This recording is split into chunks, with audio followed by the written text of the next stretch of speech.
Hello guys, അപ്പോൾ ഒരു വല്ലാത്ത ഡിപ്രഷനിലൂടെയാണ് കേട്ടോ വന്നു പോകുന്നത്. ഡിപ്രഷൻ എന്ന് പറഞ്ഞാൽ ഭയങ്കര വല്ലാത്ത ഡിപ്രഷൻ. അപ്പോൾ പഠിക്കാനൊക്കെ കുറേ ഉണ്ട്, അത് വേറെ ഒരു ഭാഗത്ത്.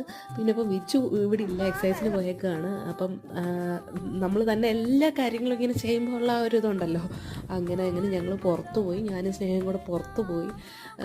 കുറേ സാധനമൊക്കെ വാങ്ങിക്കാനുണ്ടായിരുന്നു. അത് കഴിഞ്ഞ് ഇത് ക്യാൻറ്റീനകത്താണ്, ആർമി ക്യാൻറ്റീനകത്താണ് കേട്ടോ. ഇത് നമ്മുടെ കോംപ്ലക്സ് ആണ്, ഇവിടെ തന്നെ അത്യാവശ്യം എല്ലാം കിട്ടും. എന്നാലും നമുക്ക് എന്തെങ്കിലും വേറെ പ്രത്യേകിച്ച് കാര്യങ്ങൾ വേണമെങ്കിൽ പുറത്ത് പോകും. പിന്നെ പുറത്ത് പോയി. പിന്നെ ഒരു ബർത്ത്ഡേ പാർട്ടി ഉണ്ടായിരുന്നു. കുറേ നാളിന് ശേഷമാണ് കേട്ടോ ഒരു ബർത്ത്ഡേ പാർട്ടിയൊക്കെ വരുന്നത്. നമ്മുടെ അടുത്ത ക്വാർട്ടേഴ്സാണ്, ഓപ്പോസിറ്റ് ക്വാർട്ടേഴ്സാണ് കേട്ടോ. അപ്പോൾ അങ്ങനെ ബർത്ത്ഡേ പാർട്ടിക്കൊക്കെ പോയി കുറച്ച് മൈൻഡൊക്കെ ഇങ്ങനെ റിലാക്സ്ഡായി. പിന്നെ അവിടുന്ന് നമ്മൾ സ്നാക്സൊക്കെ തട്ടി അത് കഴിഞ്ഞ് തിരിച്ചു വന്ന് കണ്ട അടിപൊളി വ്യൂ ആണ് കേട്ടോ. ഇത് ബാൽക്കണി നിൽക്കുമ്പോൾ കിട്ടുന്ന വ്യൂ ആണ്. എപ്പോഴും ഇവിടെ വന്ന് ഇരിക്കാറുണ്ട് ഞങ്ങൾ.